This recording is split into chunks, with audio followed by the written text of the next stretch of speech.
ఆ మూతలేరా చల్లపుతున్నమ్మమ్మతోరో ఏరా నాన్న గుక్క పెట్టి ఏడుస్తున్నావు? ఆకలిస్తుందా? అమ్మ నీకు పాలు ఇవ్వట్లేదా? పాప ఏడు వినిపించట్లేదా? పాలు ఇవ్వకుండా ఆకలితో చంపేద్దామన్నా నీ పాలిటిక్స్? పుట్టగానే ఇద్దరు తండ్రులని ముద్ర పడింది. ఇక ముందు అవమానాలు అపనిందలతో పెరిగే కంటే అది చచ్చిపోతేనే సుఖపడుతుంది. ఏంటి మైక్ లేకుండా ఉపన్యాసాలు చెప్తున్నావు? నా మీద ఉన్న సేడిజంతో నా బిడ్డను చంపేద్దాం అనుకుంటున్నావా? ముందు పాపకి పాలివ్వు. ఇవ్వే.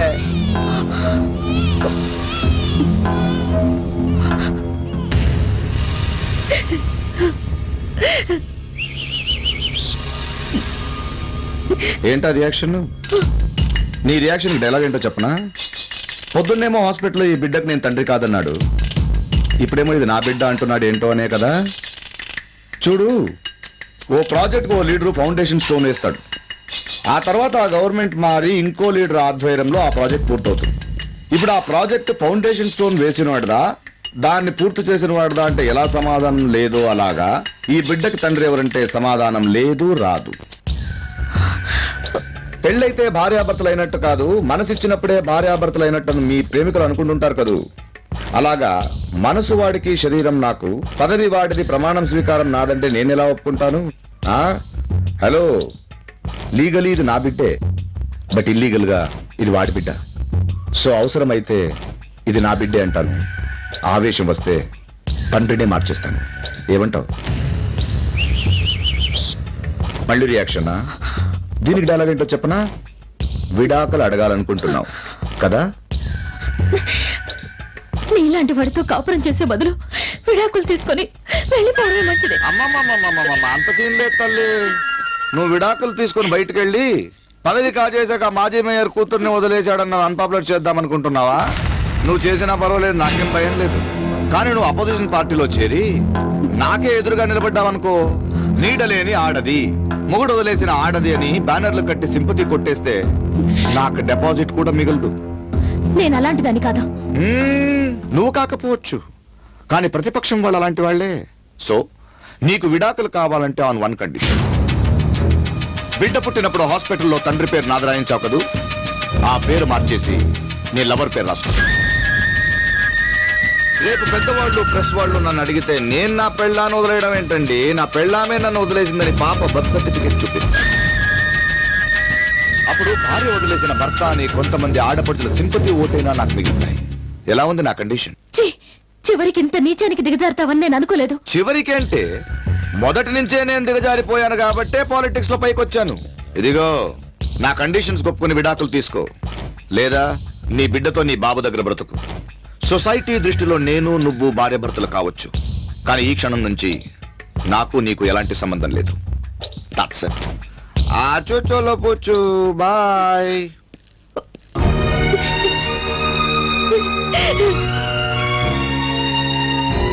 దీనికి అమ్మా నాన్న చనిపోయారని చెప్పు. ఏంటమ్మా మాటలు? తల్లిదండ్రులు లేని బిడ్డ మీద అందరూ జాలి చూపిస్తారు. అది తండ్రి లేని బిడ్డ అయితే చులకనగా చూస్తారు, ఎగతాళిగా నవ్వుతారు. అందరూ నా బిడ్డ మీద జాలి చూపించినా భరించగలను, కానీ చులకనగా చూస్తే మాత్రం తట్టుకోలేను.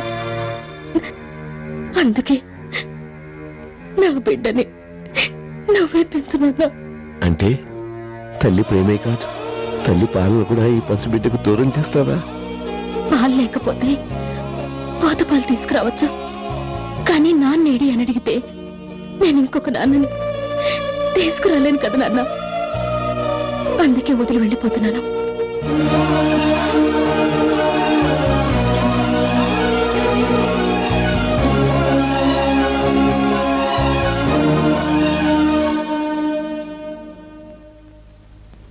ఇప్పుడు చెప్పండి, అలాంటి వ్యక్తికి నేను భార్యగా ఉండాలంటారా? అలాంటి తండ్రి నా బిడ్డకు అవసరం అంటారా? ఏదేమైనా నువ్వు చేసింది పొరపాటే. సొసైటీ గురించి ఆలోచించి పసిబిడ్డను వదిలి వెళ్లడం తప్పు కాదా? ఉదయాన్నే లేచిన దగ్గర నుంచి సొసైటీ మీద ఆధారపడాలి, సొసైటీ మధ్య బతకాలి. అటువంటప్పుడు సొసైటీ గురించి ఆలోచించకుండా ఎలా ఉంటాం మేడం? కొన్ని మాటలు స్టేట్మెంట్స్ వరకే బాగుంటాయి, కానీ అవి జీవితాలకి వర్తించవు. నేను చేసింది కరెక్టేనని నా నమ్మకం.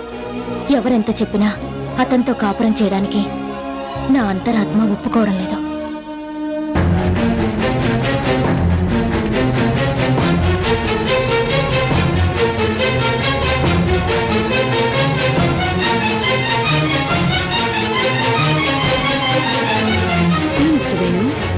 నువ్వు దగ్గరగా ఉంటే అమ్మాయి నిజం చెప్పదన్నావు. నీ రిక్వెస్ట్ వల్లే అమ్మాయిని సీక్రెట్ ప్యానెల్కి పిలిపించాను. అమ్మాయి చెప్పింది విన్నావుగా? ఈ యుగానికొకడు చిత్రం ప్రెస్ మీట్కి వచ్చిన మీడియా ప్రతినిధులందరికీ నా ప్రత్యేక కృతజ్ఞతలు. కీర్తిశేషులు ఎన్టీ రామారావు గారికి ఒక అశ్వనీదత్ గారిలాగా, కృష్ణ గారికి ఒక నందిగం రామలింగేశ్వరరావు గారిలాగా నా అభిమాన కథానాయకుడు నందమూరి తారకరత్న గారితో మేము సినిమా నిర్మించడం నిజంగా మా అదృష్టం. ఈ సినిమా నిర్మించడానికి మెయిన్ పెట్టుబడి నేను, మా నాన్న, మా చెల్లి, మా అన్న ప్రేమకు ద్రోహం చేసి సంపాదించిన దాన్ని పెట్టుబడిగా పెట్టాం. దానికి మా అన్నయ్య శిక్ష విధించాడు. మా అమ్మ కూడా నాకు, మా చెల్లెలికి ముఖాలు చూపించొద్దని తను కూడా శిక్షించింది. ఏ రోజు మా అన్నయ్య మేము అందరం ఎప్పుడు సెటిల్ అవుతామో, ఎప్పుడు మేము అందరం ఒకటవుతామో మరి అదే నా తీరని కోరిక. ఈ రోజు నేను సెటిల్ అయి ఉన్నాను. ఇంకా ఆ కోరికొకటి తీరితే సరిపోతుంది. అయినా ఈ ప్రెస్ మీట్లో నా పర్సనల్ సాల్వ్ చెప్పి మీ అందరినీ విసిగించినందుకు సారీ చెప్తున్నాను. ఏమీ అనుకోవద్దు. హీరో గారు నాకు డేట్స్ ఇచ్చినందుకు మరొకసారి ఆయనకు కృతజ్ఞతలు తెలియజేస్తూ సెలవు తీసుకు.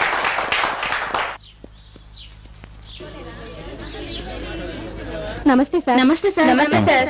అసలు ఎప్పుడు కోర్టుకు రాని మీరు ఇలాంటి వివాదాస్పదమైన కేసులు టేకప్ చేస్తున్నందుకు మీకు సన్మానం చేయాలనుకుంటున్నాను సార్. నేను ఈ కేసు వాదిస్తోంది సన్మానాల కోసం కాదు, అంజలి కోసం. మేము సన్మానం చేస్తోంది మీకోసం కాదు సార్. ఎంతో మంది అనాథ పిల్లలకి న్యాయం చేకూరుస్తారనే నమ్మకంతో. థ్యాంక్స్, నాకు ఇష్టం లేదు. మీ ఇష్టం కోసం కాదు సార్, ఎంతో మంది అనాథ పిల్లల కోసం. మీ మాటలు 10 మంది వినాలని, సొసైటీలో కొంతైనా మార్పు రావాలని మా అభిప్రాయం. Okay, thank you.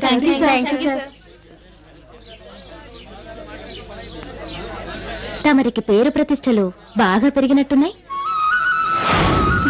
ప్లాట్ఫామ్ స్థాయి నుంచి సన్మాన స్థాయికి ఎదగడానికి కారణం నేను, నా కూతురు అనుకుంటా. ఆ రోజు నా వల్ల లాయర్ అయ్యావు, ఈ రోజు నా కూతురు వల్ల ఫేమస్ లాయర్ అయ్యావు. పాపం దానికి వాళ్ళమ్మనే మోసం చేశావన్న విషయం తెలియక నీ దగ్గరకొచ్చింది అమ్మా నాన్న కావాలని. అయినా నేనే నీ చేత మోసగించబడ్డదానని గుర్తించలేకపోయింది. దానికేం తెలుసు, చిన్నపిల్ల కదా. నా కూతురు అమ్మా నాన్న కావాలని కేసు వేయించినందుకు బాధపడ్డం లేదు.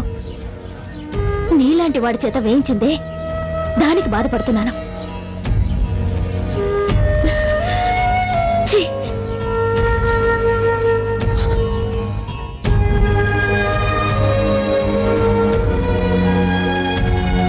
ఏంట్రా దివ్య ఇష్టం వచ్చినట్టు మాట్లాడుతుంది? తనే జీవితంలో మోసపోయాను అనుకుంటుందా? అతని జీవితంలో మోసపోయింది నువ్వురా. ఇంకా అమ్మాయి అలా అవమానిస్తుంటే ఊరుకుంటావేంట్రా? లేదురా, ఇప్పుడే వెళ్ళి అమ్మాయికి నిజం చెప్పేస్తాను. ఆగరా, వెళ్ళి ఏం చెప్తావు? నేను మంచోడనా? రే, ఇప్పటికే తన భర్త వల్ల చాలా బాధలు పడుతుంది. అసలు విషయం తెలిస్తే ఇంకా బాధపడుతుంది. నేను మంచివాడిని అనిపించుకోవడం తను ఇంకా బాధ పెట్టలేరా? రే, తన దృష్టిలో నన్ను మోసగాడిగానే ఉండిపోయిరా. అది కాదురా. ప్లీజ్, ప్రేమించిన దివ్య నన్ను ఎలాగో అర్థం చేసుకోలేదు. ఫ్రెండ్గా నువ్వైనా అర్థం చేసుకోరా.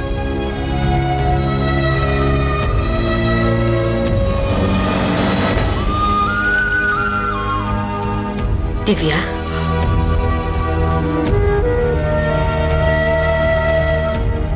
ఆంటీ మీరా? నేనెలా ఉన్నానో చూద్దామని వచ్చారా? అప్పుడు ప్రేమ పేరుతో మోసం చేశాడు, ఇప్పుడు కోర్టుకు లాగి అల్లరి పాలు చేస్తున్నాడు. వాడిప్పుడు అంతేనమ్మా, చెయ్యని నేరానికి శిక్ష అనుభవిస్తూ ఉంటాడు. అంటే? అవును, వాడు నేను ప్రేమించాడే కానీ మోసం చేయలేదు. మోసం చేసింది నేను. లేనిపోని అబద్ధాలు చెప్పి మిమ్మల్ని ఇద్దరిని దూరం చేసి తీరని ద్రోహం చేశాను. ఏంటంటే మీరనేది? మీ ఇద్దరిని విడదీయకపోతే నా కొడుకు ప్రాణాలు తీస్తానన్నాడు మీ నాన్న.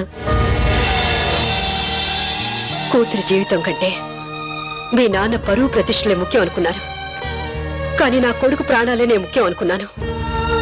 అందుకే వాడు ప్రాణాలు కాపాడుకోవడం కోసం నా కొడుకు దుర్మార్గుడని నీతో చెప్పాను.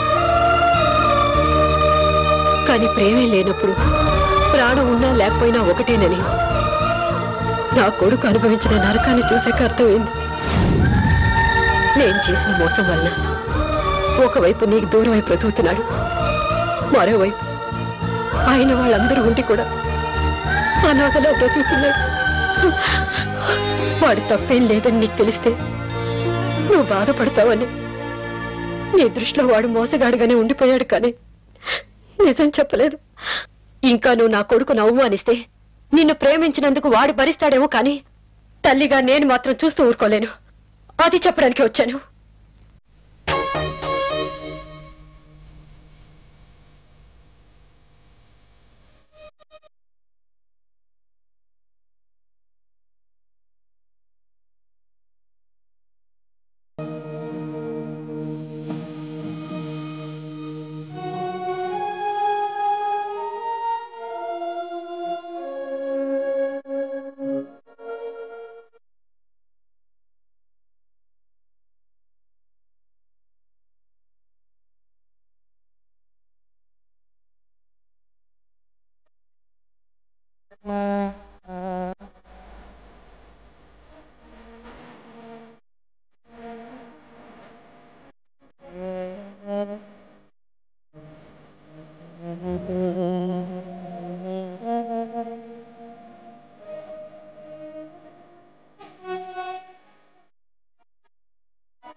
రండి మేడం, రండి. మీరు వస్తున్నారని పైకి లేచి నుంచుంటే కొంచెం బ్యాలెన్స్ తప్పింది. ఎందుకంటే ఇదిగో బ్యాలెన్స్ కూడా లేకుండా ఫుల్గా తాగేసాను. మీరు ఇంకా తిట్టాలనుకునేవాను ఉంటే తిట్టేయండి. కమాన్, తిట్టండి. నన్ను క్షమించానని ఒక్క మాట చెప్పు మేడం. అప్పటి వరకు నేను లేవను. నువ్వేం తప్పు చేసావని నేను క్షమించడానికి? నేను ఇంకొకరిని పెళ్లి చేసుకోవడం తప్పు కాదా? కాదు, కన్న వాళ్ళ ఆప్యాయతలు నిజం అనుకుని మనిద్దరం మోసపోయాం. నిజమే, నిన్ను అపార్థం చేసుకున్నందుకు దేవుడు నాకు మంచి శిక్ష విధించాడు. అలా మాట్లాడద్దు. ఇక నీ జీవితంలో ఏ సమస్యలు ఉండవు, హ్యాపీగానే ఉంటుంది. అవును, ఉంటుంది. నాకు నువ్వు సాయం చేస్తే. నేను సాయం చేస్తాను? అవును, నా భర్త నుండి నాకు విడాకులు ఇప్పించి నా బిడ్డను నాకు అప్పగించాలి. ఏంటి దివ్య?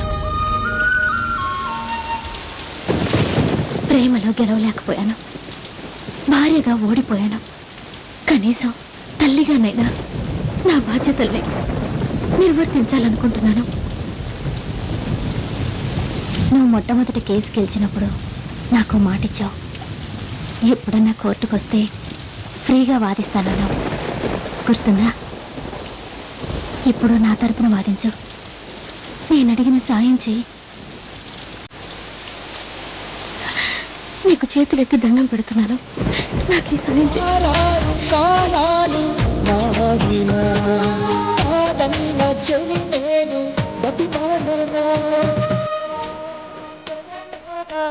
Oh